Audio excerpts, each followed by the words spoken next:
Bismillahirrahmanirrahim. Assalamualaikum warahmatullahi wabarakatuh. Nama yang diberi ialah Nur Aziati binti Datuk Haji Abdul Rahim, merupakan guru cemerlang pendidikan Islam daripada SK Sekolah Kebangsaan Tehil. Dalam diri sebenarnya saya merupakan penuntut daripada Universiti Islam Antarabangsa 2004 dalam pengajian ilmu wahyu dan juga kesusastraan, di mana pengurusannya pada Al-Quran dan As-Sunnah serta psikologi. Dan saya juga merupakan guru pelatih daripada Institut Perguruan Perempuan Melayu Melaka yang dulu dikenali sebagai MPPM, Maktab Perguruan Perempuan Melayu Melaka, batch pertama untuk JCAF. Dan seterusnya saya posting di SK Kesang Tua sebagai guru JCAF pada tahun 2006 sehingga 2015. Itulah sekolah yang pertama saya. Kalau masa kita dulu, masa saya lah dan rakan-rakan, yang mana dia akan lihat pada alamat IC kita. Dia akan hantar kita posting dekat dengan rumah kita lah. Okey.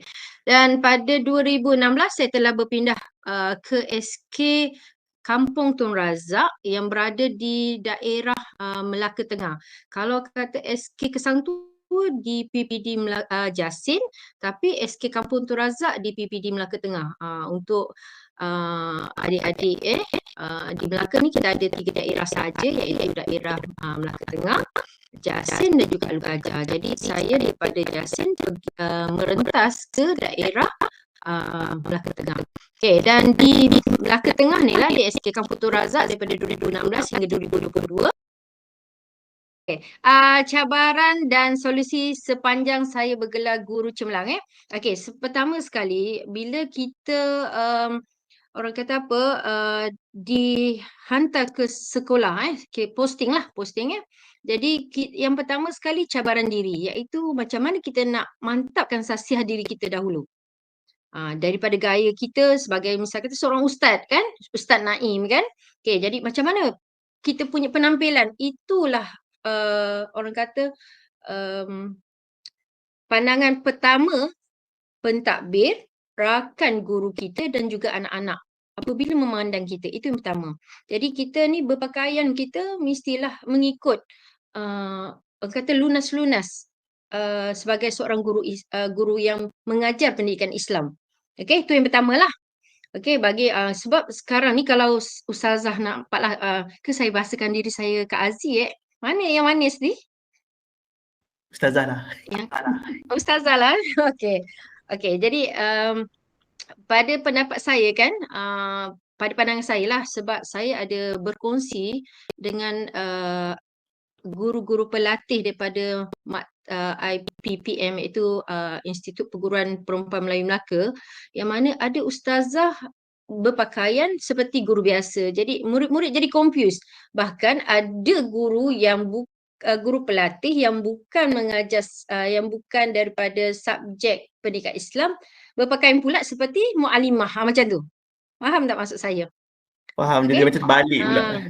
Ya, macam terbalik pula. Jadi anak-anak murid kita ni akan, dia pergi, iyalah, Assalamualaikum Ustazah. Saya cikgu bahasa Inggeris. Yang sepatutnya yang beri salam pada Ustazah tu pakaian biasa. Jadi orang kata pemantapan sasiah itu sebagai seorang mu'alimah, mu'adibah, mudaris dan sebagainya tu mestilah berlandaskan ikut yang kita orang kata sesuai dengan ciri kita sebagai seorang guru pendidikan Islam lah. Tu yang pertama lah.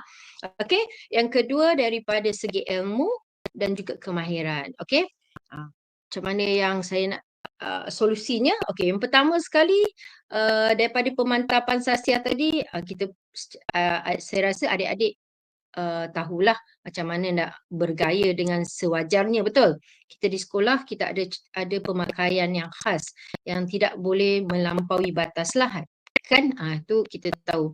Okey, cuma dari yang saya ingin kongsikan kat sini adalah daripada segi ilmu dan juga kemahiran. Okey, bila kita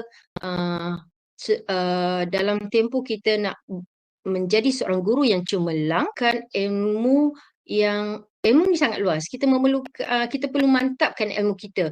Kalau dulu macam saya, maaf sangat lah saya ni memang fokus saya lebih banyak kepada pelajaran jawi dan juga ulum syariah.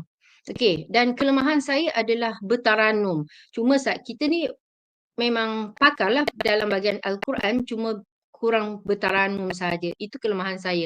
Cuma saya tu kita kata tadi, kita mempertingkatkan ilmu kita kan. Jadi sampai sekarang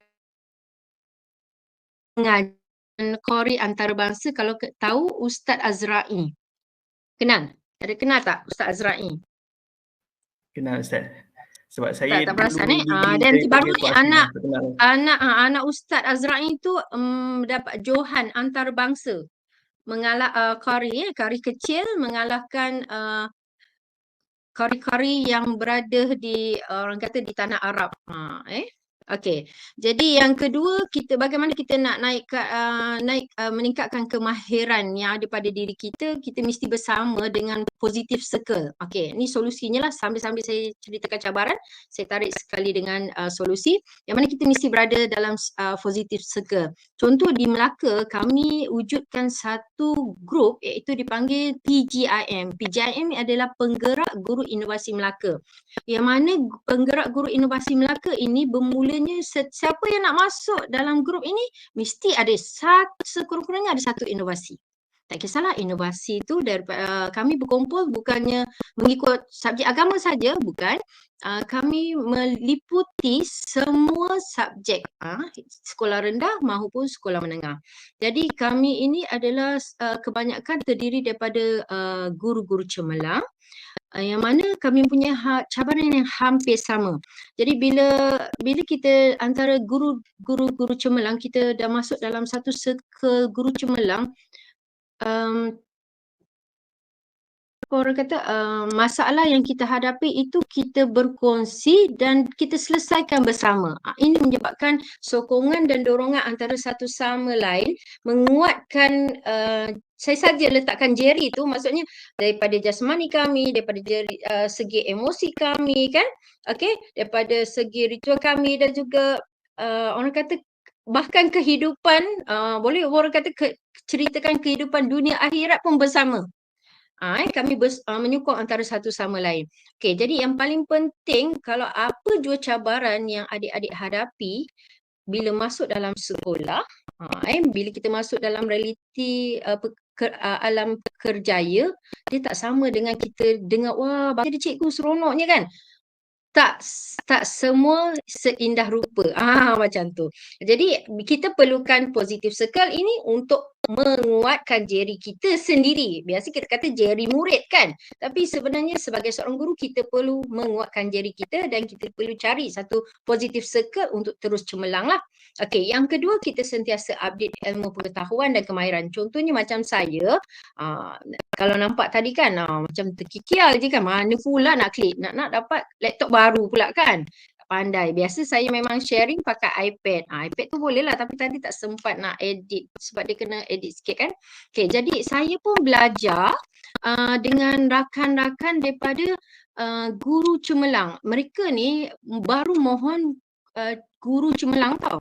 Okay, jadi kami buat satu grup dan mereka ni bila dia present gunakan IT ni kan, saya sebenarnya dah agak berusia, jadi kita dengan IT ni agak lambat. Berbandinglah adik-adik kat USIM kan, sangat bagus dengan IT. Jadi macam saya ni, saya kena belajar, saya kena kejar kan.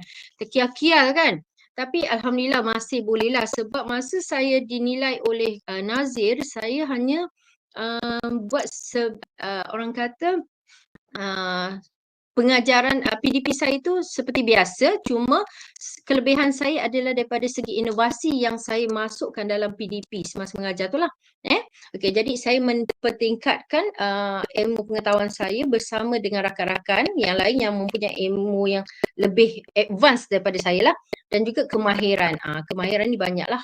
Pengemaran ni sangat luas. Saya pun tahu adik-adik pun belajar daripada orang kata apa, subjek-subjek, contohnya kemahiran berkomunikasi, dua hala, bagaimana kita nak bercakap dengan anak murid cara kita bercakap dengan rakan, dengan pentadbir, semuanya berbeza-beza. Bagaimana kita nak combinekan semua ini seketika kita mengajar. Itu yang paling penting. Okey, dan yang ketiga, kita sentiasa dinamik lah dalam dunia pendidikan. Maksudnya apa? Maksudnya dalam sekarang ni Menteri Pendidikan kita bertukar, sentiasa bertukar kan, setiap 5 tahun bertukar kan. Jadi kita kena sentiasa cakna lah dengan apa sahaja isu-isu pendidikan yang yang diketengahkan. Okey.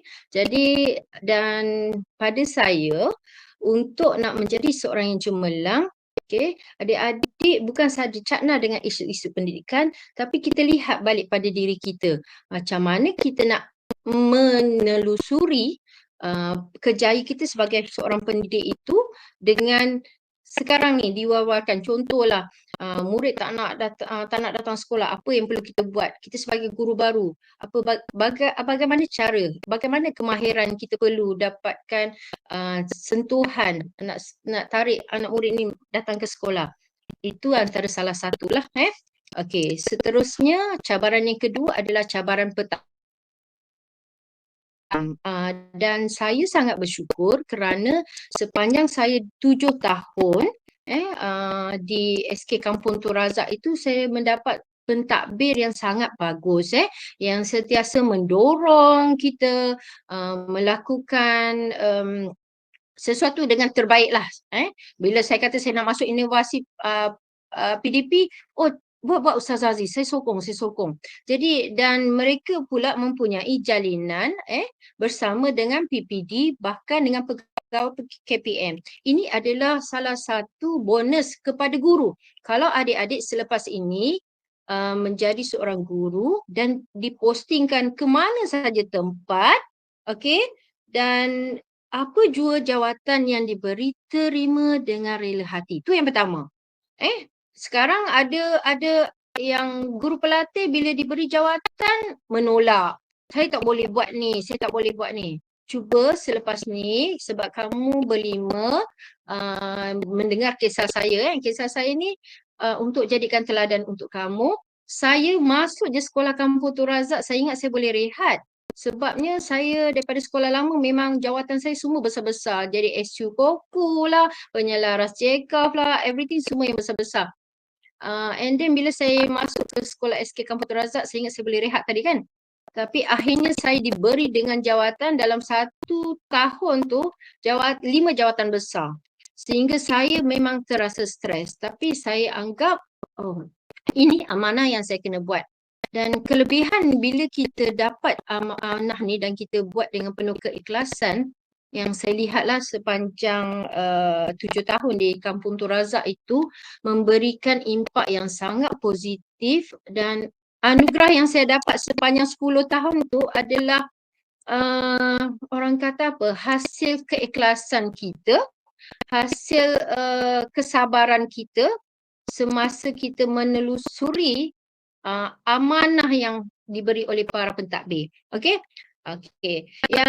Yang pertama tu, bagaimana kita nak menyelesaikan kalau kita dapat pula pelbagai ragam, pentadbir pelbagai ragam ni. Sebab ada rakan-rakan saya kongsi sikit lah. Pentadbirnya sangat rigid. Maksudnya ni tak boleh. Jadi dekat situ kita perlu juga sentiasa positif. Macam mana kita nak positif ni? Kita kembali kepada Allah kan.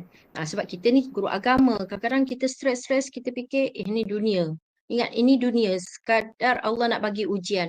Sebab sepanjang 7 tahun saya sebelum bergelar seorang guru cemerlang ini, setiap kali pegawai jabatan maupun pegawai Kementerian Pelajaran Malaysia daripada Putrajaya yang turun ke sekolah, memang guru besar saya tolak saya sahaja. Sedangkan ada je guru lain kan. Tapi mula-mula saya rasa agak stres. Saya kata, kenapa asyik kita ni, asyik kita je kan. Tapi bila kita twist kita punya orang kata perasaan, kita punya akal kita kata ini bagus untuk awak, ini bagus. Jadi secara tak langsung dia membangkitkan orang kata self confident dalam diri kita kan. Jadi saya kata, macam ni baik saya mohon GC, saya mohon guru cemerlang. Itu sebabnya saya mohon guru cemerlang agak lewat sebenarnya. Untuk ketahuan adik-adik, kalau kita nak mohon guru cemerlang, bila lepas awak posting, 41, lepas 4 tahun awak boleh mohon guru cemerlang tahun yang kelima. Tapi awak kena simpan semua dokumentasi 3 tahun yang sebelum.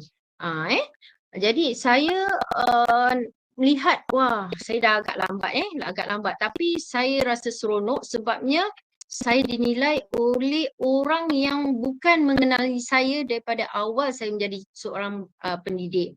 Iaitu Nazir lah kan. Orang kata Nazir ni garang, tak ada. Alhamdulillah sangat bagus, sangat membantu semasa proses PDP bersama anak-anak murid lah. Okey, seterusnya cabaran yang seterusnya lah cabaran pengurusan masa. Sebab bila kita jadi orang kuat sekolah, di sini jadi orang kuat sekolah, kadang-kadang kita memang terlibat dengan program-program anjuran KPM, PPD.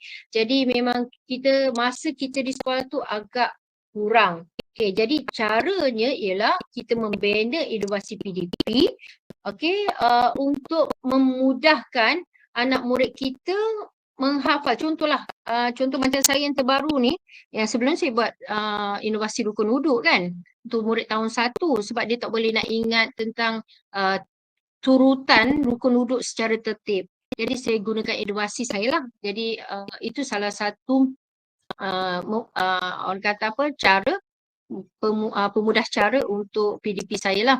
Okey, jadi yang terbaru ni saya buat tentang roda tajwid. Roda tajwid ni maksudnya murid-murid ni kena hafal 5 hukum asas tajwid untuk murid tahun 3. Jadi bila kita buat tu dan kita pula terlibat pula dengan program anjuran KPM ataupun PPD, kita dah siapkan kita punya bahan tu, kita bagi pada cikgu yang reliefkan kita. Dan cikgu reliefkan kita ni kebanyakan bukannya guru agama. Jadi kita telah memudahkan guru relief ini untuk mengajar anak-anak kita lah semasa kita ketiadaan di sekolah. Okey, dan kalau boleh, kalau boleh lah, memang kena lah, wajib. Ini pengalaman akak, pengalaman ustazah akak. Dah suka nak panggil kakak Okey, sediakan lembaran kerja. Kita ke mana pun. Okey, mungkin selepas ni Naim ada je macam tadi ada satu ustaz, dia jugalah yang mengajar sukan. Dia juga ajar PJ. Dia sangat aktif pula tu, bawa murid bola sepak lah, bola tampar. Jadi kita banyak masa kita akan lebih pada co-curriculum. Okay, tapi yang paling penting tetap kena keutamaannya kemenjadian murid pada PDP kena ingat juga, nanti kan Kak cerita sikit tentang 3 bahagian Okey, jadi kita kena sediakan juga lembaran kerja untuk anak-anak ni. Okey. Tadi yang Ustazah nak cakap yang 3 bahagian tu, bila kita nak jadi cemerlang, kita perlu ada kemenjadian pada diri kita, iaitu dalam kurikulum yang pertama. Okey, yang kedua pada HAM. Okey, yang ketiga pada co-curriculum. Bagaimana nak jadi guru cemerlang? Nak jadi guru cemerlang, you mesti seimbang ketiga-tiga bahagian ini. Saya ulang sekali lagi. Pertama, kurikulum. Kedua, HAM. HAM ni adalah hal ehwal murid. Okey, co-curriculum. Co-curriculum ni yang tadilah bola sepak, bola tampar, pergerakan puteri Islam, pengangkap, itu. Okey, semasa mula-mula saya nak mohon GC, saya hanya hebat. Perasaan hebat lah kan. Sebab kita dah bawa anak murid ke peringkat kebangsaan saya hanya tumpu pada co-curriculum. Tapi untuk kurikulum PDP saya dan juga HAM saya abaikan. Jadi bila kita nak mohon cemerlang, kita orang kata merit kita tu tak tercapai. Jadi saya belajar, nak jadi cemerlang, nak jadi guru cemerlang kena seimbang ketiga-tiga ini. Jadi saya menghasilkan inovasi PDP. Okey, untuk HAM saya menjadi guru kelas dan saya telah merubah sikap murid daripada ni salah satu contohlah dia orang terlalu sangat bising, tapi bila kita ada satu inovasi juga yang mereka bila saya sebut je mereka boleh senyap, boleh patuh pada arahan lah. Okey, dan yang ketiga bahagian co-curriculum tu memang orang kata kegemaran saya lah daripada segi pandu pergerakan Puteri Islam dan juga Allahumma salli ala Muhammad dan juga bola tampar dan bola baling. Bola baling. Okey. Okey, dan yang ketiga, solusi yang terakhir adalah mendidik anak murid tu dari hati dengan penuh kasih sayang.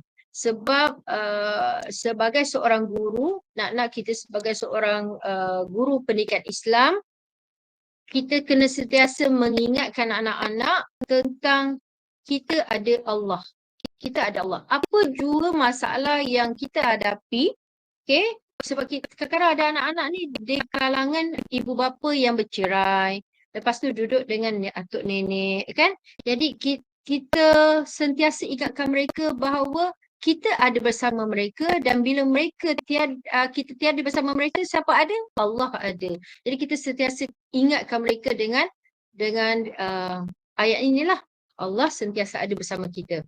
Okey, jadi daripada situ bila kita sentiasa bercakap dengan lemah lembut, ada masa kita garang-garang tapi lihat pada situasi. Saya macam itulah. Tu sebab saya tak pernah dapat anugerah masa hari guru lah. Susah nak dapat anugerah guru penyayang. Sebab kejap saya garang, kejap saya jadi pelawak. Sebab saya semua kriteria tu saya ada. Jadi walaupun kita seorang guru pendidikan Islam, biar kita ada ciri semua sekali. Ciri-ciri seorang guru penyayang, guru yang garang ke, yang lawak ke, biar kita ada semua sekali. Supaya anak murid tu seronok dengan kita.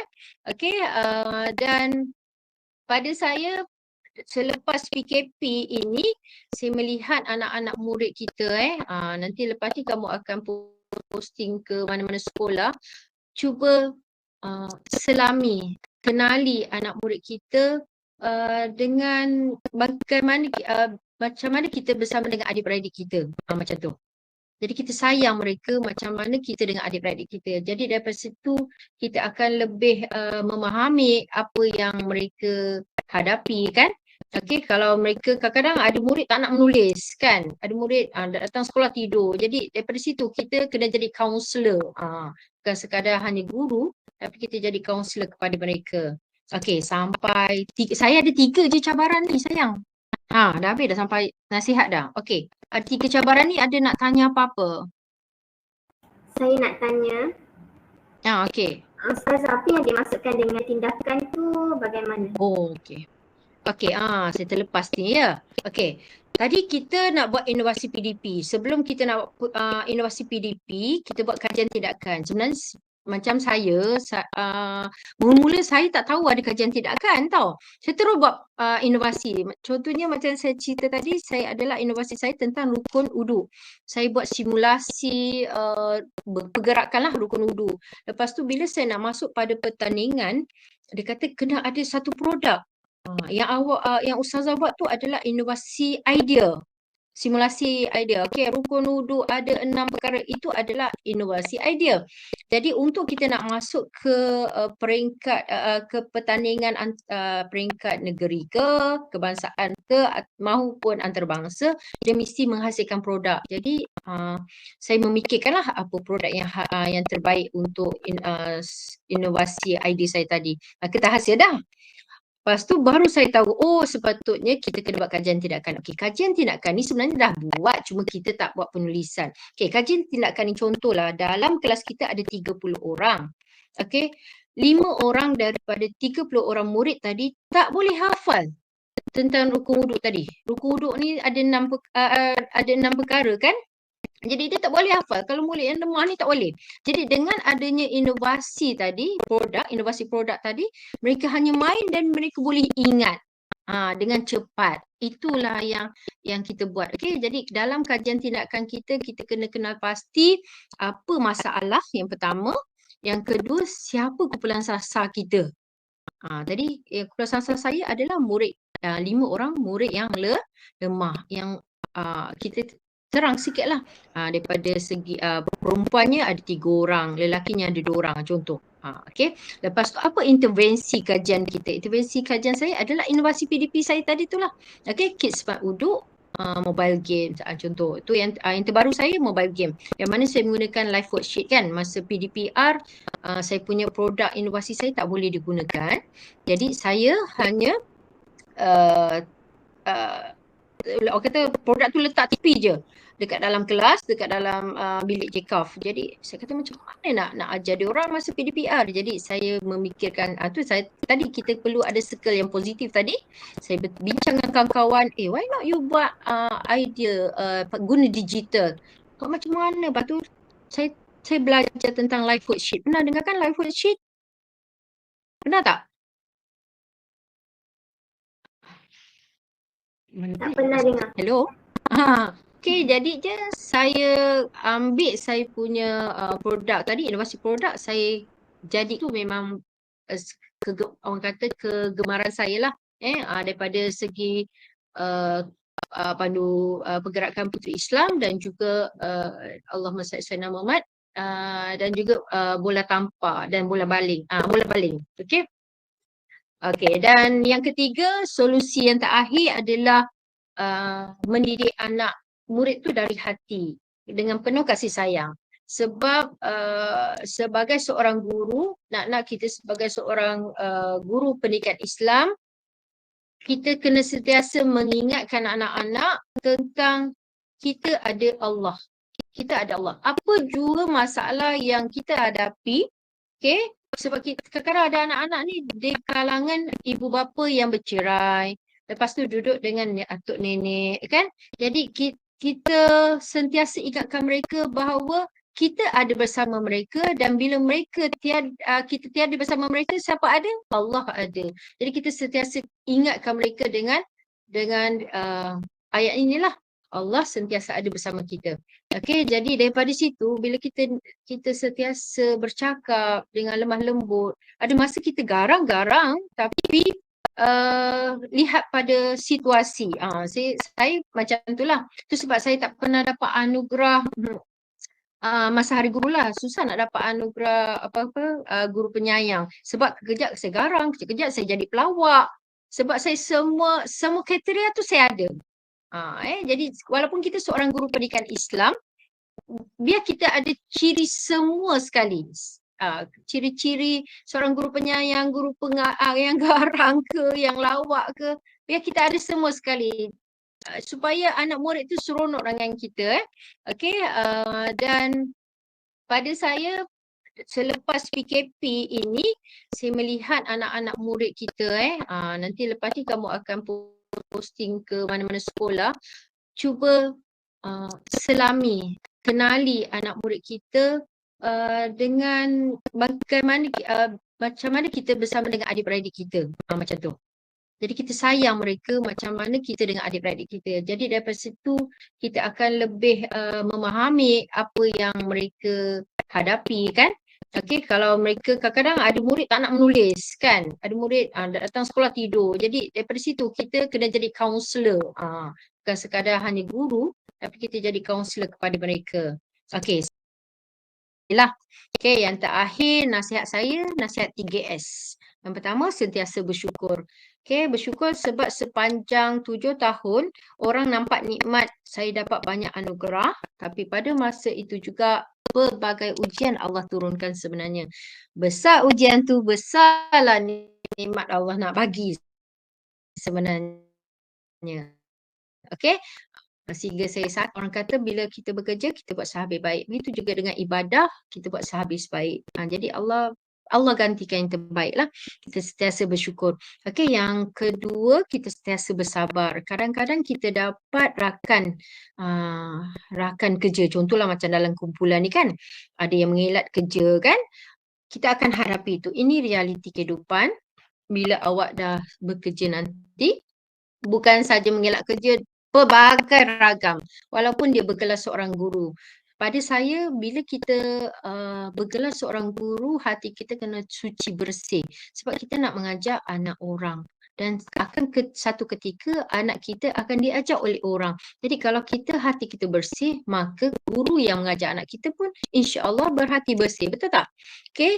Jadi daripada situ, kita kena orang kata sentiasa orang kata apa sentiasa macam mana nak cakap ni? Sentiasa bersabar dalam apa saja ujian, dugaan yang menimpa diri kita, kita kena sentiasa bersabar. Bersyukur juga tadi kan. Tadi kita dah patutnya bersabar dulu, lepas tu bersyukur ni terbalik lah pula. Okay, kita bersabarlah dengan ragam pentadbir kita, rakan-rakan guru kita. Biasanya dengan anak murid ni kita tak ada masalah. Pada saya lah, anak murid adalah kita punya pelanggan. Jadi kita memang kena buat sehabis baik supaya mereka ni orang kata apa, lebih menyayangi kita daripada ibu bapa mereka. Macam tu, kalau boleh kita buat macam tu kan, dia rasa lagi bahagia sebenarnya. Macam saya sendiri, saya memang tak ada zuriat lagi. Anak-anak murid saya adalah saham akhirat saya. Jadi memang saya mengajar tu memang orang kata sebagai seorang ibu. Kita nak cakap pun kalau mereka marah-marah macam seorang ibu. Kalau kita mendidik, memang mendidik sebagai seorang ibu. Itu saya. Kita sabar dengan karinah-karinah mereka ni, Allah bagi nikmat yang sangat besar lah. Okay, lepas tu kita sentiasa senyum. Saya ni memang jenis kuat senyum. Walaupun marah pun senyum, sampai anak murid kata, Ustazah ni marah ke senyum gembira ke apa? Taklah, saya penting saya senyum. Nak marah awak pun saya terpaksa senyum. Kita tunjukkan kemarahan kita, anak murid kita akan jauhkan diri daripada kita kan. Jadi kita pandai lah, orang kata tadi, kita main peranan. Main peranan tu kadang-kadang kita jadi seorang yang penyayang, kadang-kadang kita buat lawak dengan mereka. Jadi daripada situlah terbinanya diri kita sendiri. Jangan follow orang. Biar kita ada identiti kita sendiri. Kalau kata Ustaz Naim, orang kenal, oh Ustaz Naim seorang yang tegas macam ni. Okay, kalau Ustazah tadi Ustazah Nurul, macam ni Ustazah Nurul, lembut je Ustazah Nurul tu kan, kita suka. Sampai anak murid tu sendiri yang bercakap bagi pihak kita. Bukan kita yang cakap, aku sebenarnya macam ni. No. Biar anak murid tu yang describe kita.